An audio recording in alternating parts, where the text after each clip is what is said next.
जय हिंद दोस्तों। UPSC mains GS paper 2 2021 का पेपर एनालिसिस हम लोग करेंगे।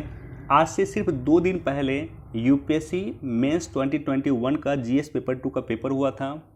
हम लोग एक ब्रीफ एनालिसिस मैं आपके साथ यहाँ पे करूँगा और देखेंगे कि किस तरह से दैनिक जागरण के राष्ट्रीय संस्करण का न्यूज़ एनालिसिस इस पेपर को सॉल्व करने में आपकी सहायता कर सकता था। यह दैनिक जागरण के राष्ट्रीय संस्करण का जो हम लोग डिस्कस करते हैं किस तरह से प्रत्यक्ष और अप्रत्यक्ष तौर पे उससे संबंधित क्वेश्चन पूछे गए हैं। लगभग 80% क्वेश्चन दैनिक जागरण के राष्ट्रीय संस्करण से प्रत्यक्ष और अप्रत्यक्ष तौर पे इस पेपर में पूछे गए थे। चलिए डिस्कशन स्टार्ट करते हैं, लेकिन उससे पहले हमारे चैनल पर नए हैं तो सब्सक्राइब कर दें, अपने दोस्तों के साथ, कलीग के साथ उसे शेयर कर दें। कोई क्वेश्चन पूछना चाहते हैं, कोई सुझाव देना चाहते हैं, कमेंट सेक्शन में दे सकते हैं और वीडियो को निश्चित तौर पर लाइक कर दें। जीएस पेपर 2 की मैं बात करूं तो जीएस पेपर 2 बेसिकली पॉलिटी और इंटरनेशनल रिलेशन से जुड़ा हुआ। साथ ही साथ इसमें और जोड़ सकते हैं पॉलिटी का ही पार्ट कहीं न कहीं गवर्नेंस है, पॉलिटी का ही पार्ट कहीं न कहीं सोशल जस्टिस है। तो ये सारे के सारे इससे संबंधित है, जीएस पेपर 2 से संबंधित है। Polity, international relation, social justice, governance. चलिए क्वेश्चन देखते हैं। पहला क्वेश्चन है कि संवैधानिक नैतिकता की जड़ संविधान में निहित है। अब कायदे से अगर आप देखिएगा तो ये जीएस पेपर 4 का पार्ट है। नैतिकता यानी मोरालिटी आपको जीएस पेपर 4 एथिक्स में पढ़ना है, लेकिन जीएस पेपर 2 में भी इससे रिलेटेड क्वेश्चन पूछे गए हैं। तो क्वेश्चन का 2 पार्ट है। एक पार्ट तो ये है कि संवैधानिक नैतिकता की जड़ संविधान में निहित है, और दूसरा पार्ट है कि संवैधानिक नैतिकता के सिद्धांत की प्रासंगिक न्यायिक निर्णय की सहायता से विवेचना कीजिए। तो संवैधानिक नैतिकता बेसिकली क्या है? संवैधानिक मूल्यों को मानने से संबंधित है। संवैधानिक मूल्यों में स्वतंत्रता का अधिकार भी है, संवैधानिक मूल्यों में समानता का अधिकार भी है। समानता का अगर मान लेते हैं संवैधानिक मूल्यों में अधिकार है, तो क्या जो हमारे देश में एलजीबीटीक्यू समुदाय को अधिकार मिला है माननीय सर्वोच्च न्यायालय के द्वारा हाल के निर्णय में, उसको आप जोड़ सकते हैं इससे। ट्रांसजेंडर को जो हाल में सर्वोच्च न्यायालय के द्वारा अधिकार दिया गया उसको आप यहाँ से जोड़ सकते हैं। तो इस तरह से इस क्वेश्चन को सॉल्व कर सकते हैं, लिख सकते हैं। यद्यपि इस क्वेश्चन के बारे में हमने चर्चा नहीं किया। क्वेश्चन नंबर 2 को देखेंगे तो इसके बारे में तो स्पष्ट तौर पे हमने चर्चा किया था। यहाँ पे ये क्वेश्चन पूछा क्यों गया? क्वेश्चन नंबर 2 अगर देखेंगे, क्वेश्चन है कि विविधता, समता, समावेशिता सुनिश्चित करने के लिए उच्चतर न्यायपालिका में महिलाओं के प्रतिनिधित्व को बढ़ाने की वांछनीयता पर चर्चा कीजिए। क्वेश्चन आप लोग सब देख लीजिएगा, इसका पीडीएफ मैं टेलीग्राम पे पोस्ट कर दूंगा। ये चर्चा में क्यों रहा? चर्चा में इसलिए रहा कि हाल में ही 3 महिला जज की नियुक्ति की गई है, और ऐसा इतिहास में पहली बार हुआ था कि एक साथ 3 महिला जज की नियुक्ति माननीय सर्वोच्च न्यायालय में किया गया। अभी टोटल अगर आप देखेंगे तो सर्वोच्च न्यायालय में टोटल 4 महिला जज हैं, और आज तक अगर आप देखेंगे यानी आज़ादी के बाद से लेकर के अभी तक देखेंगे तो अभी तक सिर्फ 11 महिला जज रही है। 11 महिला जज सिर्फ अभी तक रही है, और 11 में 4 महिला जज तो अभी ही वर्तमान में सर्वोच्च न्यायालय में है। तो ऐसे कंडीशन में लाजमी था कि यूपीएससी आपसे क्वेश्चन पूछ दे कि उच्चतर न्यायालय में महिलाओं के प्रतिनिधित्व को बढ़ाने से क्या तात्पर्य है। और एक इम्पॉर्टेंट फैक्ट यह भी है कि हमारे देश की जो एक जस्टिस हैं, महिला जस्टिस जस्टिस नागरत्ना 2027 में हमारे देश की पहली महिला चीफ जस्टिस ऑफ इंडिया बन सकती हैं। इस बात की संभावना है, और लाजमी था कि यूपीएससी आपसे क्वेश्चन पूछते हैं, और पूछा भी। क्वेश्चन नंबर 3 को अगर आप देखेंगे तो 15वें वित्त आयोग का रिकमेंडेशन आया है, और ये क्वेश्चन को टफ क्वेश्चन में कह सकता हूँ, क्योंकि क्वेश्चन पूछा है कि भारत में 14वें वित्त आयोग की संस्तुति ने राज्यों को अपनी राजकोषीय स्थिति सुधारने में कैसे सक्षम किया। यद्यपि 15वें वित्त आयोग का रिकमेंडेशन आ चुका है। 15वें वित्त आयोग का रिकमेंडेशन 2021 से लेकर के 26 तक देश में लागू रहेगी। तो ऐसे कंडीशन में कायदे से क्वेश्चन 15वें वित्त आयोग पे पूछना चाहिए, लेकिन पूछा 14वें वित्त आयोग पे। 14वें वित्त आयोग पे क्वेश्चन क्यों पूछा, ये इंपॉर्टेंट है। इंपॉर्टेंट इसलिए है कि जब से कोरोना की कंडीशन हुई है 2020 के मार्च के बाद से देश में कोरोना की स्थिति हुई है। मार्च से पहले अगर आप देखेंगे 2020 में तो 14वें वित्त आयोग का रिकमेंडेशन लागू था, और जब से कोरोना की कंडीशन हुई है तब से सरकार का खर्च बढ़ा है तो राजकोषीय घाटा बढ़ा है। राजकोषीय घाटा बढ़ा तो आपको क्वेश्चन डायरेक्टली पूछ दिया कि कोरोना से पहले और प्रत्यक्ष तौर पर अगर इसको आप देखिए तो क्वेश्चन ये भी पूछ रहा है कि कोरोना से पहले अगर भारत में राज्यों की राजकोषीय स्थिति अच्छी थी तो उसका रीजन 14वें वित्त आयोग था, और क्यों रीजन था, आखिर क्या रीजन था, क्या रिकमेंडेशन 14वें वित्त आयोग ने किया था कि राज्य अपनी राजकोषीय स्थिति को किस तरह से इम्प्रूव करें। तो बेसिकली इसका दो पार्ट है, एक तो कोरोना से भी जुड़ा हुआ कहीं न कहीं, और जिस तरह से वर्तमान में राजकोषीय घाटा काफ़ी बढ़ा है, तो ऐसे कंडीशन में क्वेश्चन लाजमी था पूछना कि 14वें वित्त आयोग का रिकमेंडेशन क्वेश्चन पूछ दे यूपीएससी आपसे, और पूछा भी, यद्यपि इसको आप टफ क्वेश्चन कहिएगा। क्वेश्चन नंबर 4, आपकी दृष्टि में भारत में कार्यपालिका की जवाबदेही को निश्चित करने के लिए संसद कहाँ तक समर्थ है। बेसिकली ये क्वेश्चन पूरी तरह से स्टैटिक पार्ट है, ये आपको लक्ष्मीकांत के बुक में मिल भी जाएगा।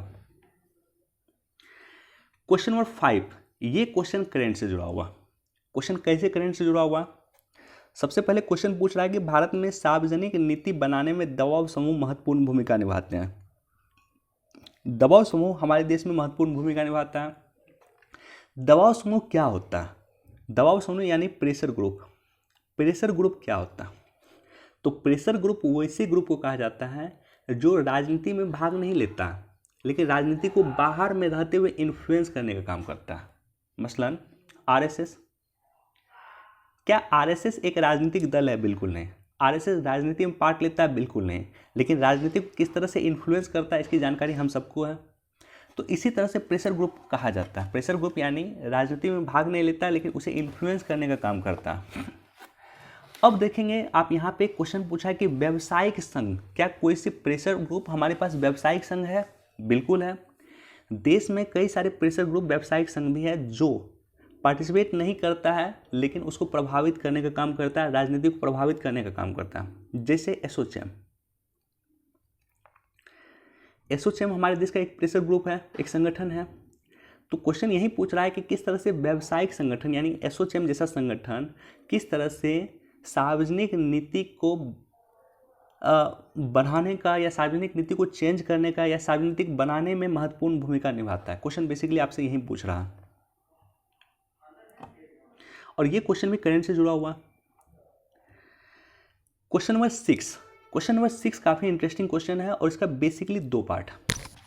एक पार्ट तो ये है कि कोरोना के समय में देश में प्राथमिक स्वास्थ्य केंद्रों की क्या कंडीशन थी, मुझे भी पता है और सबको पता है। और सबसे अधिक पेशेंट कहाँ पे जाएंगे, क्या हॉस्पिटल जाते हैं, क्या पीएमसीएच जाते हैं, वो एनएमसीएच जाते हैं? नहीं, सबसे अधिक पेशेंट जाते हैं आपको प्राथमिक स्वास्थ्य केंद्र पे। तो ऐसे कंडीशन में कोरोना के समय में प्राथमिक स्वास्थ्य की कंडीशन काफ़ी खराब हुई। तो क्वेश्चन आपसे ये पूछ दिया कि प्राथमिक स्वास्थ्य केंद्र धारणीय विकास की एक आवश्यक पूर्व शर्त है। धारणीय विकास यानी सस्टेनेबल डेवलपमेंट गोल, जो 17 गोल है आप सभी को याद होनी चाहिए। सस्टेनेबल डेवलपमेंट गोल 3 जुड़ा हुआ है आपको स्वास्थ्य। 2030 तक हमें उत्तम स्वास्थ्य प्रोवाइड करना है और यही बेसिकली है सस्टेनेबल डेवलपमेंट गोल नंबर 3। तो हमें अगर उत्तम स्वास्थ्य देना है तो उसका रीजन है, उसका रीजन या उसका समाधान एक ही समाधान है कि हमें प्राथमिक स्वास्थ्य केंद्र की संरचना को बेहतर करना होगा, हमें प्राइमरी हेल्थ सेंटर को इम्प्रूव करना होगा, हमें उप स्वास्थ्य केंद्र की स्थिति को सुधारना होगा, तभी जाकर के हम उत्तम स्वास्थ्य दे सकते हैं 2030 तक और सस्टेनेबल डेवलपमेंट गोल 3 की प्राप्ति हम लोग कर सकते हैं। तो कोरोना से भी जुड़ा हुआ ये क्वेश्चन और ये क्वेश्चन कहीं न कहीं जुड़ा हुआ आपका सस्टेनेबल डेवलपमेंट गोल से भी। दोनों को जोड़ करके इस क्वेश्चन का जवाब आपको लिखना चाहिए। क्वेश्चन नंबर 6, ये क्वेश्चन भी चर्चा में रहा और इस क्वेश्चन के भी आप 2 संदर्भों में जोड़ सकते हैं। पहला इस संदर्भ में आप जोड़ सकते हैं कि 1 जुलाई 2016 को कौशल विकास योजना की शुरुआत हुई और 2021 में ये 6 वर्ष कंप्लीट हो रहा था। और जब 6 वर्ष ये कंप्लीट कर रहा था तब कई सारे एडिटोरियल आए थे जो हमने डिस्कस किया था। तो कौशल विकास योजना को 6 वर्ष पूरे होने के संबंध में भी ये क्वेश्चन पूछा गया। दूसरा ये पार्ट, इस क्वेश्चन को आप इस पार्ट से भी जोड़ सकते हैं कि यहाँ पे एक वर्ड दिया हुआ है सीखते हुए कमाना। व्यावसायिक और कौशल शिक्षा को सार्थक बनाने के लिए सीखते हुए कमाने की योजना सशक्त करने की आवश्यकता। सीखते हुए कमाना ये बेसिकली, और व्यावसायिक शिक्षा और कौशल प्रशिक्षण ये सारे का सारा कहीं न कहीं चर्चा है न्यू एजुकेशन पॉलिसी में। नई शिक्षा नीति में ये सारे का सारा चीज का डिस्कशन है। तो कहीं ना कहीं नई शिक्षा नीति को भी जोड़ते हुए और कौशल विकास योजना को 6 वर्ष कंप्लीट होने के संबंध में दोनों को कोरिलेट करके ये क्वेश्चन पूछा गया। नई शिक्षा नीति में भी कॉन्सेप्ट है बेसिकली लर्निंग वाइल अर्निंग, सीखते हुए कमाने का कॉन्सेप्ट कहीं ना कहीं, या व्यावसायिक शिक्षा का कॉन्सेप्ट कहीं ना कहीं नई शिक्षा नीति में भी दिया गया, न्यू एजुकेशन पॉलिसी 2020 में भी दिया गया। क्वेश्चन नंबर 8, 3 क्वेश्चन बेसिकली इस 20 क्वेश्चन में 3 क्वेश्चन कहीं ना कहीं महिलाओं से पूछा गया, महिलाओं से संबद्ध करके 3 क्वेश्चन को पूछा गया। क्वेश्चन ये है कि क्या लैंगिक असमानता, गरीबी, कुपोषण के दुष्चक्र को महिलाओं के स्वयं सहायता समूह को सूक्ष्म वित्त प्रदान करके तोड़ा जा सकता है? सो उदाहरण स्पष्ट कीजिए। सेल्फ हेल्प ग्रुप SHG जो महिलाओं का छोटी छोटी ग्रुप होता है, क्या उसको फिनांस, माइक्रो फिनांस दे करके, मतलब उसको 50,000 रुपये आप दे दिया और पता चले कि 10 महिलाओं का एक ग्रुप है, उस 10 महिलाओं के एक ग्रुप ने अगरबत्ती का कारखाना,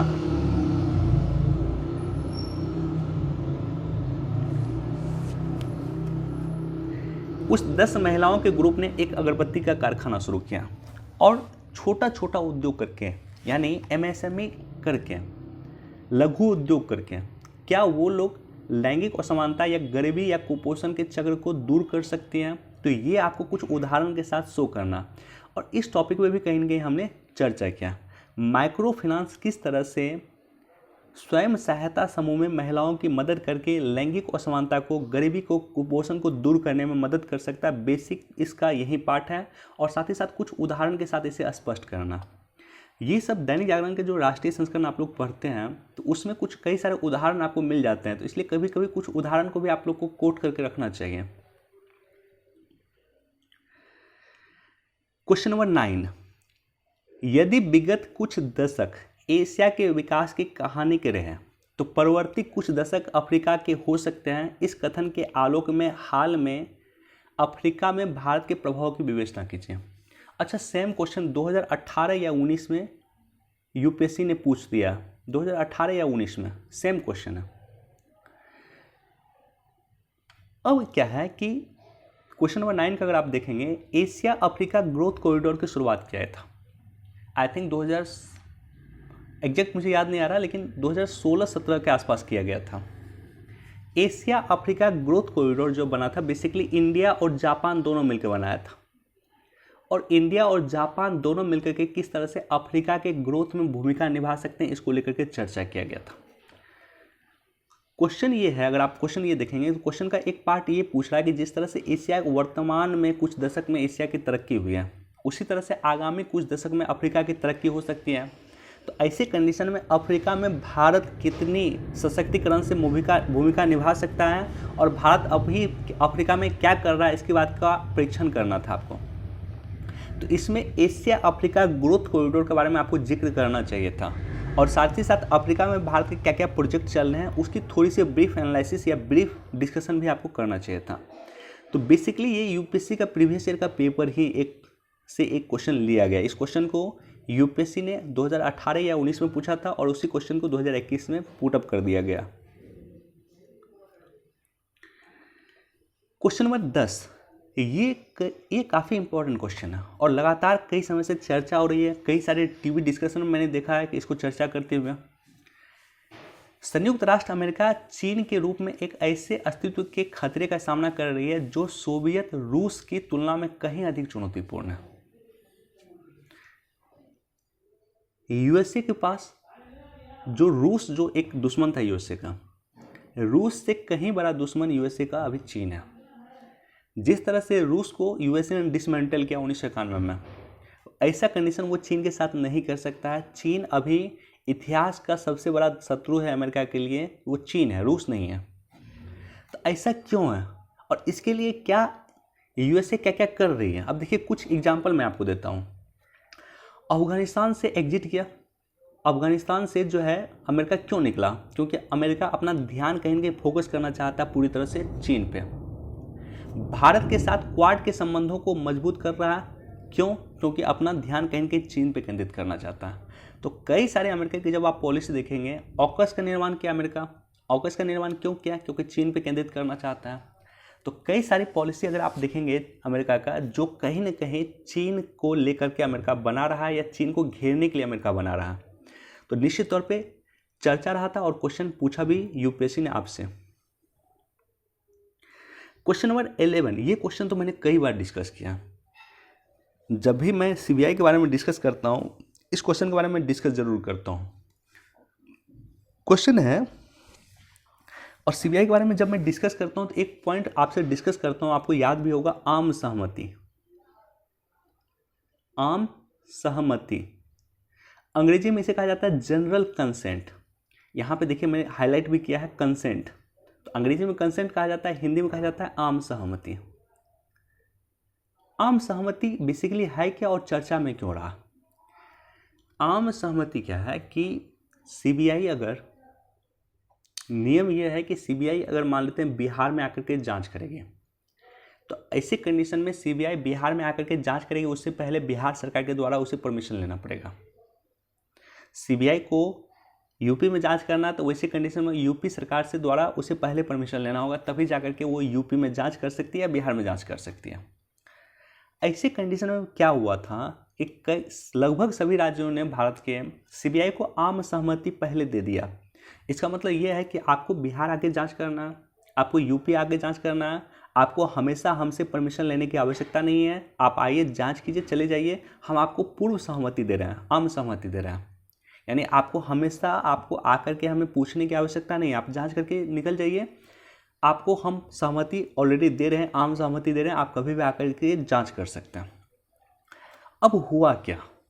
हुआ ये कि कुछ राज्यों ने इस आम सहमति को वापस ले लिया, मसलन वेस्ट बंगाल, मसलन महाराष्ट्र, आई थिंक राजस्थान भी। तो ये राज्यों ने आम सहमति वापस ले लिया। सुशांत सिंह राजपूत का जो मैटर हुआ था उसके बाद सीबीआई काफ़ी चर्चा में थी, और महाराष्ट्र के द्वारा अगर आम सहमति वापस लिया, इसका मतलब ये है कि सीबीआई जब भी महाराष्ट्र जाएगी, महाराष्ट्र गवर्नमेंट से पहले परमिशन लेगी, तभी जाकर के महाराष्ट्र में जांच कर सकती हैं। वेस्ट बंगाल, जब भी सीबीआई को कोई मैटर में वेस्ट बंगाल जाना होगा, वहाँ पे जांच करना होगा, वेस्ट बंगाल सरकार परमिशन देगी, तभी जाकर के सीबीआई वेस्ट बंगाल में जांच कर सकती है। अगर वेस्ट बंगाल सरकार परमिशन ना दे तो सीबीआई वहाँ पे जांच नहीं कर सकती है।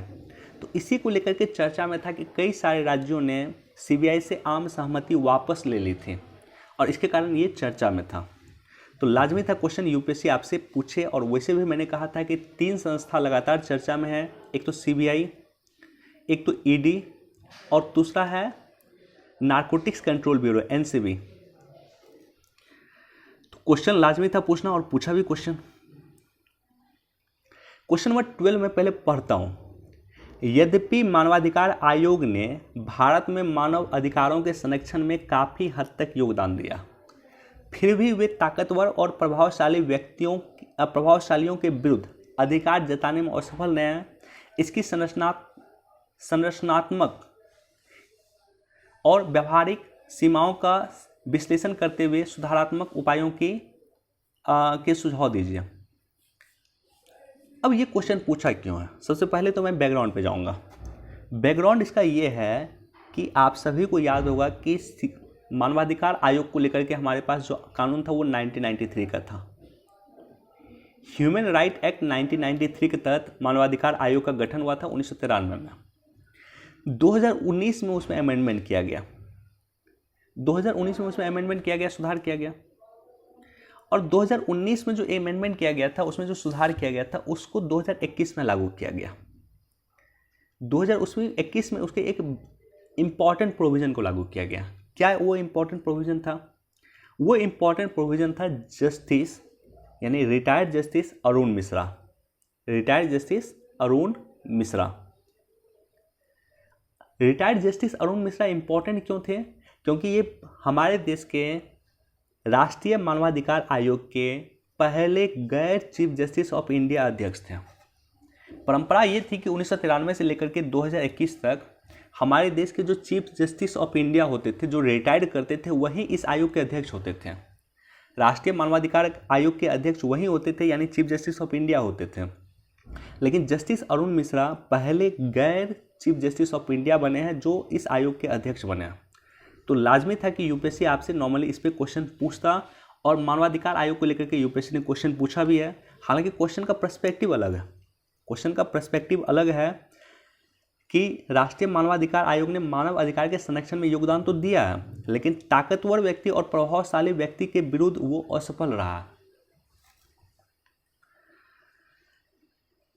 क्वेश्चन नंबर 13, संयुक्त राष्ट्र अमेरिका और भारत के संविधान में समता के अधिकार या समता की धारणा की विशेषताओं का विश्लेषण कीजिए। तो बेसिक क्वेश्चन है, और ये क्वेश्चन भी कहीं ना कहीं स्टैटिक पार्ट का क्वेश्चन है। ये क्वेश्चन भी आपको बुक में मिल जाएगा। क्वेश्चन नंबर 14, ये इंपॉर्टेंट क्यों और इसका भी चर्चा हमने किया है। इंपॉर्टेंट क्यों, क्वेश्चन में पहले पढ़ता हूं कि उन संवैधानिक प्रावधानों को समझाइए जिसके अंतर्गत विधान परिषदें स्थापित होती है। उपयुक्त उदाहरणों के साथ विधान परिषदों के कार्य वर्तमान स्थिति का मूल्यांकन कीजिए। हालांकि स्टैटिक क्वेश्चन है, यानी आपके बुक में ये दिया होगा। स्टैटिक मतलब होता है कि जो बुक में रिलेवेंट होता है या बुक में दिया रहता है उसको स्टैटिक कहते हैं। तो ये आपके बुक में दिया होगा। सवाल यह है कि दैनिक जागरण की भूमिका क्या थी इसमें। तो दैनिक जागरण की भूमिका ये थी कि आर्टिकल 169 को लेकर के हमने डिस्कस किया था। वेस्ट बंगाल सरकार ने, वेस्ट बंगाल के विधानसभा ने विधान परिषद को सृजित करने के लिए एक बिल लाया था।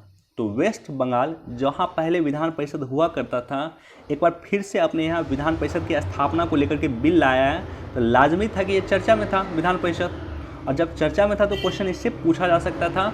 आर्टिकल 169 को इसमें आप एक्सप्लेन करके इस आंसर को लिख सकते थे, और साथ ही साथ रिसेंट एग्जाम्पल अगर आपको कोट करना होता तो वेस्ट बंगाल को आप कोट करते हैं।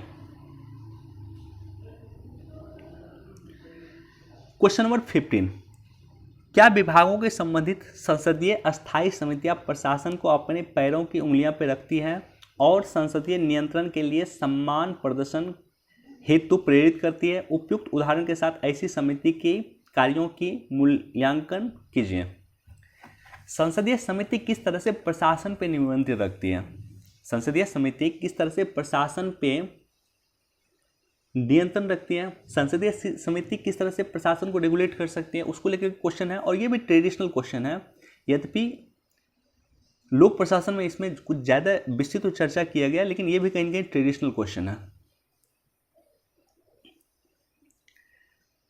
क्वेश्चन नंबर 16, क्या ग्रामीण क्षेत्रों में विशेष रूप से डिजिटल साक्षरता ने सूचना और संचार प्रौद्योगिकी की अल्प उपलब्धता के साथ मिलकर के सामाजिक आर्थिक विकास में बाधा उत्पन्न किया? यानी जो अल्प उपलब्धता है, सूचना प्रौद्योगिकी की अल्प उपलब्धता है, यानी डिजिटल निरक्षरता जो है हमारे देश में पाया जाता है गांव में अभी भी लोग मोबाइल से पेमेंट नहीं कर पाते हैं। तो क्या ये सामाजिक और आर्थिक विकास को उत्पन्न किया? तो ये बेसिकली क्वेश्चन पूछा गया था। क्वेश्चन ये पूछा गया है, जिस तरह से अभी देश भर में सूचना प्रौद्योगिकी का दौर चल रहा, तो गांव अभी भी उसमें अछूता है। अगर आप शहर से कंपेयर करेंगे तो गांव काफ़ी अछूता है। कई सारे गांव ऐसे हैं जहां बैंकिंग सिस्टम अभी तक नहीं पहुंच पाई है। तो क्या देश में सामाजिक आर्थिक विकास के बाधा के रूप में ये काम कर रहा है? अल्प उपलब्धता यानी सीमित उसकी उपलब्धता, आईटीसी की सीमित उपलब्धता, सूचना प्रौद्योगिकी की सीमित उपलब्धता, क्या सामाजिक आर्थिक विकास में बाधा उत्पन्न किया? बेसिकली यही क्वेश्चन इससे पूछा गया। अच्छा, इससे संबंधित भी एडिटोरियल हमने डिस्कस किया है। क्वेश्चन नंबर 17, यद्यपि स्वतंत्रता के बाद भारत में महिलाओं के विभिन्न क्षेत्रों में उत्कृष्टता हासिल किया, इसके बावजूद महिलाओं की नारीवादी आंदोलन के प्रति सामाजिक दृष्टिकोण प्रतिशतात्मक रहा है। महिला शिक्षा और महिला सशक्तिकरण की योजनाओं के अतिरिक्त कौन से हस्तक्षेप इस परिवेश में परिवर्तन में सहायक हो सकते हैं या परिवर्तन में सहायक हो सकते हैं? अब देखिए ये क्वेश्चन क्यों पूछा गया, इसका बैकग्राउंड देखते हैं। बैकग्राउंड ये है कि हमने आपके साथ डिस्कस भी किया था कि कोविड के बाद महिला के उत्पीड़न की रिपोर्ट आ रही थी और विश्व भर में रिपोर्ट आ रही थी। ऐसा नहीं कि इंडिया में। कोविड के बाद घरेलू स्तर पे महिलाओं के उत्पीड़न की रिपोर्ट आ रही थी और विश्व भर में रिपोर्ट आ रही थी कि महिलाओं की स्थिति खराब हुई है। तो इसको लेकर के यूपीएससी इस बार 3 क्वेश्चन पूछा मेंस में, और ये क्वेश्चन भी कहीं ना कहीं इसी से संबंधित है कि स्वतंत्रता के बाद महिलाओं की स्थिति कई सेक्टर में इंप्रूव हुई है। बावजूद इसके हमारे जो नारीवादी आंदोलन है या हमारा जो समाज है वो पितृसत्तात्मक है, तो इस संबंध में महिला शिक्षा और महिला सशक्तिकरण की योजनाओं के अतिरिक्त कैसे इसको सहायता कर सकता है, इसको इनरिच करने के लिए, या महिला सशक्तिकरण के माध्यम से किस तरह से इसे दूर किया जा सकता है। और वैसे भी मैं जब डिस्कस करता हूँ आपके साथ तो मैं बोलता हूँ कि महिला सशक्तिकरण एक इम्पॉर्टेंट टॉपिक है, वुमेन एम्पावरमेंट एक इम्पॉर्टेंट टॉपिक है। इसको लेकर के कई बार हमने डाटा भी डिस्कस किया और कई बार हमने इस पर चर्चा भी किया। तो बेसिकली बैकग्राउंड यही है, कि कोविड के बाद महिलाओं की स्थिति खराब हुई है, इसको लेकर के रिपोर्ट आया था, तो लाजमी था कि यूपीएससी आपसे क्वेश्चन पूछे। क्वेश्चन नंबर 18, क्या नागरिक समाज और गैर सरकारी संगठन आम नागरिकों के लाभ प्रदान करने के लिए लोक सेवा प्रदायगी का वैकल्पिक प्रतिमान प्रस्तुत करते हैं? इस वैकल्पिक प्रतिमान की चुनौतियों का विवेचना कीजिए। सिंपल, अगर मैं देखूं इस क्वेश्चन को एक अन्य पर्सपेक्टिव में, तो लगातार मैं डिस्कस कर रहा था एनजीओ के बारे में आप सभी के साथ। एनजीओ को लेकर के मैं ये डिस्कस कर रहा था कि किस तरह से गृह मंत्रालय की रिपोर्ट आई है कि इंटरनेशनल जो फंडिंग होता है एनजीओ को, अंतर्राष्ट्रीय फंडिंग होता है या विदेशी फंडिंग होता है, उससे देश में इन्वेस्टेबल करने का कोशिश किया जाता है, और इसी को लेकर के FCRA एक्ट में संशोधन हुआ। तो एनजीओ लगभग वर्ष भर चर्चा में था और इसी कारण चर्चा में था।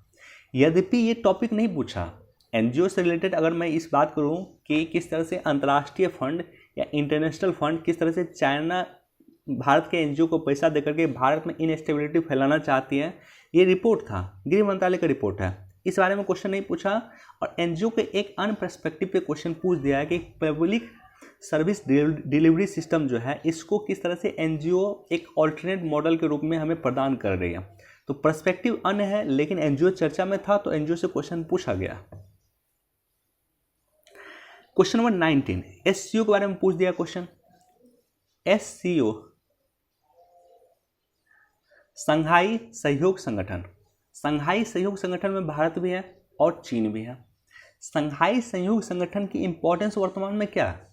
हम इतने विवाद में भी, चीन के साथ लगातार हमारा विवाद चलता है, बावजूद इसके भारत चीन के साथ एससीओ में क्यों काम कर रहा, ये आवश्यक है, और संघाई सहयोग संगठन को लेकर के क्वेश्चन पूछना भी लाजमी था।